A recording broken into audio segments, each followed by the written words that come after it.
नमस्कार, आप देख रहे हैं सच श्यामला न्यूज चैनल। मैं हूं असली देसी पार्टी के प्रदेश कार्यालय पटना, इनकम टैक्स चौराहे के पास। और हमारे साथ हैं असली देसी पार्टी के राष्ट्रीय अध्यक्ष ललन यादव जी, जो बिहार में आगामी विधानसभा चुनाव पर उनकी पार्टी किस मुद्दे पर चुनाव लड़ेगी और वर्तमान जो राजनीतिक स्थिति है उस पर उनसे चर्चा करेंगे। सर, आप लोगों का हमारे चैनल में स्वागत। चलिए, आपके स्वतंत्र, निर्भीक और निष्पक्ष चैनल को ढेर सारी शुभकामनाएं। बहुत जल्द बिहार में चुनाव होने को है। असली देसी पार्टी किस मुद्दे पर बिहार में चुनाव लड़े? देखिए, बिहार में हाहाकार है और घर में बैठा शिक्षित बेरोजगार है। अत्याचार, जुल्म, भ्रष्टाचार से त्राहिम यह बिहार अब नए प्रकार का विकल्प चाहता है और अपराधियों से मुक्ति चाहता है। अपराधियों के शिकंजा में यह बिहार अनेकों प्रकार से ईमानदार लोगों को जीना दुश्वार कर दिया है। यहाँ शिक्षा व्यवस्था की हालात बद से बदतर है। सरकारी स्कूल में पढ़ लिख करके कोई भी बच्चा सरकारी कंपटीशन पास नहीं कर सकता है। सरकारी अस्पतालों में गरीब रोगियों का जो इलाज है वो भगवान भरोसे है। और किसानों के सिंचाई की व्यवस्था इस तरह से गड़बड़ है कि समय आने पर खाद बीज में कालाबाजारी, ये बिहार की सबसे बड़ी लाचारी हो जाती है। अरे गली गली में शोर है। अब बिहार के हर विभाग में घूसखोरी बेजोर है। अब बिहार एक नए प्रकार का परिवर्तन चाह रहा है और ऊंची छलांग लगा करके एक नया बिहार चाह रहा है, नया बिहार चाह रहा है। पिछले 20 सालों से विकास की गंगा बिहार में बह रही है, उसके बाद भी पलायन जोरों पर है। इस पर आप और आपकी पार्टी क्या सोच रखती है?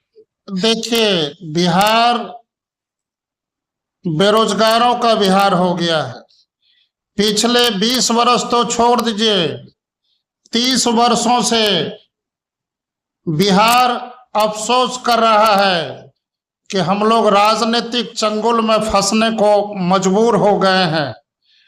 आपके चैनल के माध्यम से एक बात आम जनता को याद करा देना चाहते हैं कि बिहार की राजनीति वोट डालकर अब तक कर रही है राज। इस छोटी सी साजिश को अब तक समझा नहीं है बिहार का समाज, समझा नहीं है बिहार का समाज। बिहार उब गया है, बिहार का विकास नहीं हो रहा है। बिहार के हर विभाग में भ्रष्टाचार चरम पर है। बिहार में कल कारखाने लगाने की जरूरत थी, बिहार को फैक्ट्री लगाने की जरूरत थी। ये जो बार बार 20 वर्ष से राज करने वाले नीतीश कुमार ग्लोबल मीट लगाते हैं, और ग्लोबल मीट में जो खर्चा होता है बिहार का वो बेकार हो जाता है। विकास क्या खाक किया है? एक तो सुई की फैक्ट्री भी बिहार में नहीं लगा पाए हैं। अरे ये लोग कभी इधर जाते हैं और कभी उधर जाते हैं और जनता को मालूम नहीं है कि अब किधर जाते हैं। बेबस बिहार, उबलता हुआ यह बिहार एक नए प्रकार का विकास चाहता है, क्योंकि आज 1974 की स्थिति है, 1977 जैसी लहर है। अब बिहार उब करके एक नए प्रकार का विकल्प चाहता है और नए प्रकार के विकल्प के साथ आम जनता नए प्रकार से संकल्प लेना चाहती है। हम लोग मिलजुल करके हाल ही फिलहाल में बिहार को एक तीसरा विकल्प देने के हेतु बिहार गठबंधन नाम से तीसरे मोर्चे का गठबंधन किए हैं। फिलहाल अगले महीने 10-15 तारीख तक बड़े बड़े केंद्रीय पूर्व मंत्री और पूर्व सांसदों की वहां काफी भीड़ लगने वाली है। देखते रहिए आगे होता है क्या। हमारा गठबंधन पूरे बिहार के तमाम 243 विधानसभा सीटों पर पूरी मजबूती के साथ उम्मीदवार उतारेगा। बिहार में जो जातीय जनगणना हुआ उससे बिहार के लोगों को जो गरीबी में, अशिक्षा में, भूखे जीने को मजबूर हैं, लाचार हैं, विवश है, उससे क्या लाभ होगा? पहले मैं आपके चैनल को बहुत बहुत धन्यवाद करता हूं और जितने भी हमारे दर्शक और पूरे बिहार के जनता लोग जो देख रहे हैं, मैं सभी को क्रांतिकारी सलाम, आदाब और नमस्कार करता हूं। मेरे भाई, आपने जो क्वेश्चन किए पत्रकार महोदय भाई जी कि बिहार में जो जनगणना हुई, इससे क्या बिहार का आगे भविष्य उज्जवल में हो सकता है या नहीं, तो मैं आपके चैनल के माध्यम से मैं बता देना चाहता हूं 20 वर्ष में जब बिहार का ये मुख्यमंत्री जी, यशस्वी मुख्यमंत्री जी, जब बिहार का तकदीर नहीं बदल पाए तो जाति जनगणना करने से क्या खाक फायदा होगा।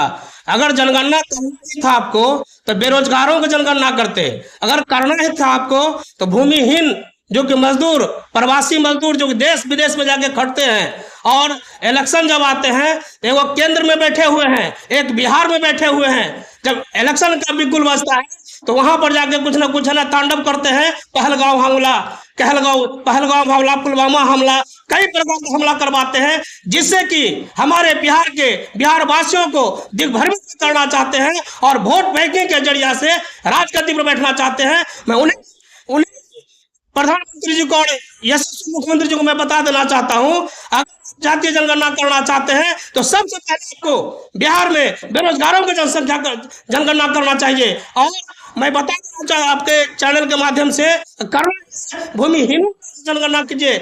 आप जब बिहार में जब वोटिंग का समय आता है तब ताश खेलना चालू कर देते हैं। इस तरह से हमारे भोले भाले जनता को आपने मजबूर करने का काम करते हो। रह गई बात 20 वर्ष में जब आपने 20 साल में आप 20 फैक्ट्री लगा पाए तो जाति जनगणना करने से क्या फायदा? कोई फायदा नहीं होगा। यह सिर्फ राजनीति का बिगुल बन चुका है। न कहता है कि जब अगर तावा पर ज्यादा तो रोटी रह जाएगा तो रोटी भी है जलना चल जाता है। घोड़ा को जब तक चाबुक नहीं दीजिएगा घोड़ा का चाल खराब हो जाता है। मैं आपके चैनल के माध्यम से बता देना चाहता हूँ, यह सरकार को जल्द से जल्द सीट से है ना बेदखल किया जाए और नया सरकार का निर्माण किया जाए। मैं रवि रोशन, जिला अध्यक्ष, पटना। अभी मोदी जी ने घोषणा किया बिहार को 50,000 करोड़ रुपया देने के लिए, इससे बिहार का तो विकास की संभावना पूरी दिखती है। इस पर आप क्या कहते हैं? मोदी जी के बारे में हमसे क्वेश्चन ही मत क्या कीजिए। हमारे ऑपरेशन सिंदूर में जहां पर हमारे सैनिक का शहादत जो शहीद हुए हैं उनका फोटो लगना चाहिए। ये है ना वर्दी पहन लेते हैं, कभी है ना वायुसेना बन जाते हैं, कभी थल सेना बन जाते हैं, कभी नेवी बन जाते हैं। मैं मोदी जी को मैं बता देना चाहता हूं कि आप कभी वायुयान में पायलट का काम किए हैं? नहीं किए हैं। आप बॉर्डर पर जाकर गोली फायरिंग किए हैं? नहीं किए हैं। यह सिर्फ है ना इसका एजेंडा है, वोट लेने का है ना नया तरीका है और जनता को गुमराह करते हैं। या पहलगाम हमला, पुलवामा हमला, उड़ी हमला बताकर वोट लेना चाहती है सरकार। मोदी का सवाल हमसे पूछे मत कीजिए। नीतीश के राज में अल्पसंख्यकों के लिए 200 गुना बजट बढ़ाया गया, इससे बिहार के अल्पसंख्यकों को कितना लाभ हुआ? देश में मुसलमानों को जो है हम देख रहे हैं कि जब भी चुनाव आता है तो बहुत से वादे किए जाते हैं लेकिन उसको पटल पर लाया नहीं जाता। आज पूरे देश में मुस्लिम पर्सनल लॉ बोर्ड के लिए जो सरकार नियम लाई है, एक तरफ उलमा बोर्ड हमारे और बहुत से नेता लोग उसका विरोध किए, लेकिन सरकार मनमानी ढंग से बिना मुसलमानों का जो होता है कि भाई आप राय मशवरा से कोई भी बिल पास कीजिए, तो संसद में ठीक है मुसलमान जनप्रतिनिधि की बात नहीं मानी गई और बिल आपने मनमानी ढंग से पास कर दिया। अब चुनाव आया तो हम लोग जवाब देंगे इनको। उलमा बोर्ड भी जो है बहुत जल्द पटना में हम लोग के साथ जो है एक मीटिंग होगी और हम लोग जवाब देंगे उनको। भारत के प्रधानमंत्री ने कहा था कि मैं अल्पसंख्यकों को एक हाथ में कुरान और एक हाथ में लैपटॉप देने की व्यवस्था कर रहा हूं। क्या यह मुद्दा जमीन पर उतारी जा सके? देखिए, कुरान का जहाँ तक सवाल है, वो क्या हमको देंगे। कुरान तो हमारा एक धार्मिक किताब है और कुरान हर घर में है। हमारे समाज का कोई एक ऐसा घर नहीं जहाँ कुरान नहीं है। वो क्या हमको देंगे कुरान। जहाँ तक कुरान के एजुकेशन की बात है, तालीम की बात है, तो हमारा अदारा है, मदरसा है, जो पूरे ऑल इंडिया में है। लेकिन हम तो समझेंगे कि अगर हमारे अदारा के उलमा को वो अगर तनख्वाह दे दे, जैसे अन्य राज्यों में तनख्वाह है, बंगाल में है, आपको आंध्र प्रदेश में है, तो इस तरह से उलमा बोर्ड की बात करते हैं, लेकिन उसको आप एक ऐसी बात करते हैं जो आप दे भी नहीं सकते। बिहार में दो गुट है। एक तरफ लालू जी के पुत्र तेजस्वी यादव उसके मुखिया हैं और दूसरे तरफ नीतीश जी हैं। इस बीच में आपका जो गठबंधन है वो किस तरह से जनता के सामने अपने बातों को रख पाए? देखिए, बिहार का कोना कोना बेरोजगारी से है रोना रोना। हालात बद से बदतर है। जिस विभाग में जाइएगा उस विभाग में भ्रष्टाचार इतने प्रकार से जड़ तक फैला हुआ है कि गरीब लोगों का काम नहीं हो पाता। ये सच है कि गरीबों के मेहनत से हमारा भारत महान है। हम तो आपके चैनल के माध्यम से याद करा देना चाहेंगे कि जब तक समाज के पंचायत का फैसला ईमानदार लोग, वफादार लोग और युवा लोग नहीं करेंगे, तब तक समाज का पंचायत का फैसला दूध का दूध और पानी का पानी नहीं हो सकेगा। अब समय आ गया है आर पार की लड़ाई का। 30 वर्षों के शासन में आदरणीय लालू यादव परिवार भी शासन किए। आदरणीय नीतीश कुमार के शासन को भी आप लोग और बिहार की जनता देख रही है 20 वर्षों से। क्या हो गया? बिहार अब अफसोस कर रहा है। बिहार में दोनों के शासन में अभी तक एक भी फैक्ट्री नहीं लगी और न सही तरीके से विकास हो पाया।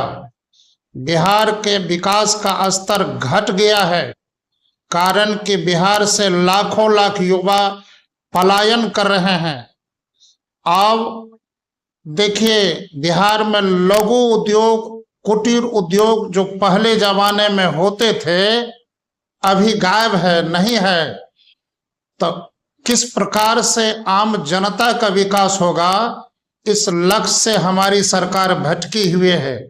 हम तो चाहेंगे कि जो निर्दोष लोगों को गलत तरीका से फंसाने वाले दरोगा, जो निर्दोष लोगों को गलत तरीका से जेल भेज देते हैं, तो उसको भी उचित सजा थानेदार को भी मिलनी चाहिए। और जब तक निर्दोष लोगों को गलत तरीका से फंसाया जाता रहेगा, तब तक बिहार में संशय का माहौल रहेगा। आज देखिए ना, बिहार में किस तरह से अपराध हावी है कि शाम ढलते ही हमारी माँ और बहनें जब सड़क पर चलती है तो अपनी इज्जत को बचाने के लिए इंसान लोगों से दुआएं मांगती है कि काश शाम हो गई, हमारी इज्जत बच जाए। हर तरह की समस्याएं बिहार में भरमार है। अभी देखिए, मजदूर लोग मजदूरी करते हैं, उनके लाइफ का कोई ठीक नहीं रहता है। बड़े बड़े 5 मंजिला पर भी डेंटिंग पेंटिंग और बांस पर लटक के करते हैं, अपने जीवन को लॉटरी में रख के करते हैं। तो हर एक मजदूरों को सरकार के तरफ से 5 लाख का फ्री बीमा होना चाहिए कि नहीं होना चाहिए? और ये सब मांग हम लोगों की जायज है। और देखिए, दिन में पीसी घूस, और जब तक दिन में पीसी और रात में सीसी लेने वाले लोग बिहार में हावी होंगे तब तक बिहार का विकास क्या खाक होगा। यहाँ अफसरशाही हावी है, अफसरशाही के हावी होने के चलते बिहार में भ्रष्टाचार चरम सीमा पर है। नीतीश के शासन में बिहार का विकास नहीं हुआ है। अभी देखिए इतने प्रकार का बेरोजगार, लाखों लाख बेरोजगार रेलगाड़ी में भर के पलायन कर रहे हैं। ये तो स्टेशन पर जाने के बाद पता चलता है कि बिहार का कितने प्रकार से विकास हुआ है। शिक्षा का स्तर इतने प्रकार से घटिया है कि स्कॉलरशिप के नाम पर भी लूट खसोट हो रही है हर एक विभाग में। देखिए हम तो आपके चैनल के माध्यम से खाली संक्षिप्त में कह देना चाहते हैं कि अरे सत्ता पर बैठने वाले जालिम कितना जुल्म करेंगे सत्ता के हथियारों से। अब तो चप्पा चप्पा गूंज उठा है पूरा बिहार इनकलाब के नारों से, इनकलाब के नारों से। अभी आप असली देसी पार्टी कार्यालय में राष्ट्रीय नेता ललन यादव जी के साथ अन्य नेताओं को सुना। इनके बिहार में क्या समस्या है, उसके निराकरण ये कैसे करेंगे, इस पर इन्होंने अपनी बात को रखा। सर आप लोगों ने जो समय दिया उसके लिए धन्यवाद। चलिए, आपके निष्पक्ष खबर देने हेतु आपके सभी चैनलों को ढेर सारी शुभकामनाएं।